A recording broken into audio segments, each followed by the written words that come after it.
Guys, kakarating lang, kakauwi lang po natin. Galing po tayo sa work. Medyo hindi maganda ang araw natin ngayon sa office kasi may nanira po sa atin. Nakakalungkot po, no? Pinibigay ko po yung lahat ng makakaya ko. Pinipilit ko pong bumangon kahit hindi ako sanay na magising ng umaga.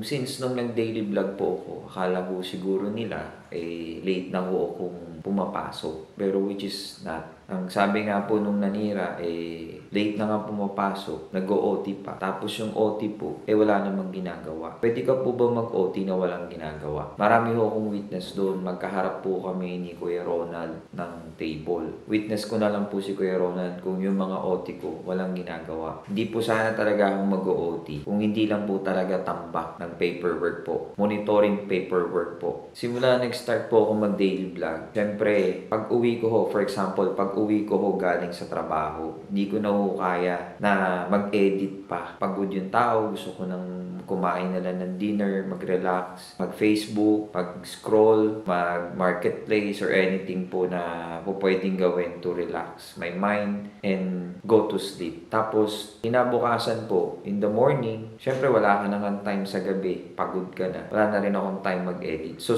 umaga ko po to ginagawa. Ngayon, nagigising po ako minsan 7 a.m. in the morning, 7:30 in the morning, just to edit po ng vlog. Di bali, mag-edit po ako ng ganung oras. Actually, maaga pa nga po ako doon sa naninira kasi papasok yung naninira ng bago mag-8 or 8 o'clock. Sabihin po na natin. Tapos sabay ako po, 7:30 pa lang computer na po kaharap ko. Kaya nga po, kapag papasok ko ako ng 9, 9:30, max na po yung 10:30. Pagpasok ko po ng ganung oras na, natog na po ako at parang talagang pagod na inaantok. Kasi ikaw ba naman kaharap mo na kagad yung computer, yung radiation nun, di ba? Nagkakape ka ba, nagko-computer ka, nag-e-edit ka. Akala po siguro ng naninira sa atin, napakadali lang po mag-edit. Bigay ko po kaya sa'yo yung pagkakataon na ikaw mag-edit. Kahit thumbnail lang, yung parang profile pic mo dun sa vlog video mo, baka dun pa lang abutin ka na ng isang oras mahigit. Wala ka pa sa editing. Baka nga pag ikaw nag-edit sa hindi mo alam kung paano ka mag-i-start. Sa tagal ko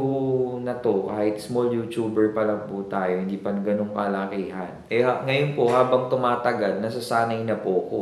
Kaya nabibilisan ko na mag-edit talaga. Ginagawa ko po to para kay Multi. Ginagawa ko po to sa mga taong sinusuportahan ko po ngayon. Ginagawa ko po to para ibigay din sa inyo yung impormasyon kung ano pong tunay na nangyayari dito po sa Multi. Alam ko nang ganito mangyayari kasi hindi naman nawawala sa trabaho na may taong maninira o maiinggit sa'yo. Tsaka ang dami ko pong witness. Sila Ate Mimay, Ate Elisa, si Ma'am Lee, si Kuya Ronald. Yung mga taong nakakakita na malapit po sa akin dun. Si Ate Mimay, Ate Mean, Ate Jerry's. Nakarating pa kay Press July na ganun po. Hindi talaga okay. Kung nasulsulang ka naman po, taong naninira, kung nasulsulang ka naman po, na, dyan si Kevin, may mata. Baka mamaya, isumbong tayo niyan yung mga galaw natin. Nagawa mo lang yan siguro para ma-discourage ako. Yung pagkakapit ko, bitawan ko. No, hindi po. Kulang pa yan. As long as si Press po.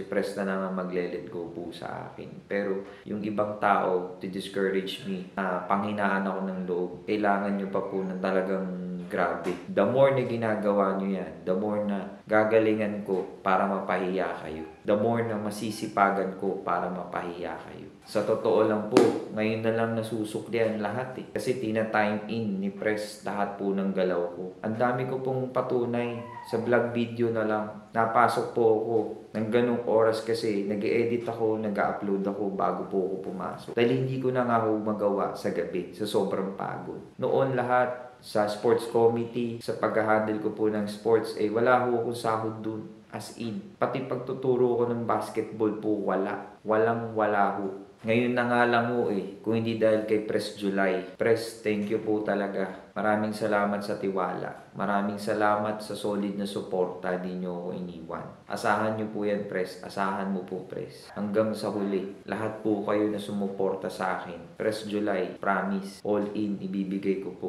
Sir Carbon Valenzuela, Ma'am Doc Faye Rapay, Ma'am Laida Dangan, Sir Renato Reyes, Sir June Velasco. Saludo po ko sa inyo. Hindi ko kasi kayang hindi hindi ilabas. Sorry po talaga. Yun po ang patunay. Makikita nyo naman po in every vlog, in every video na ilalabas ko. Pinaghihirapan ko po yan. Subukan nyo po para malaman nyo sa taong naninira. Kung kaya nyo po i-handle na trabaho nyo, na nagbablog kayo, na nag-e-edit kayo. Sabi ko sa'yo sa taong naninira sa akin, lalo ka lang mapapagod. Wala kang magagawa. Masipag ako eh. My video speaks to my actions. Lahat po ng galaw ko sa harap ng camera at sa labas ng camera. May witness po ako. At ito ang muling sasabihin ko sa'yo. Tandaan mo to.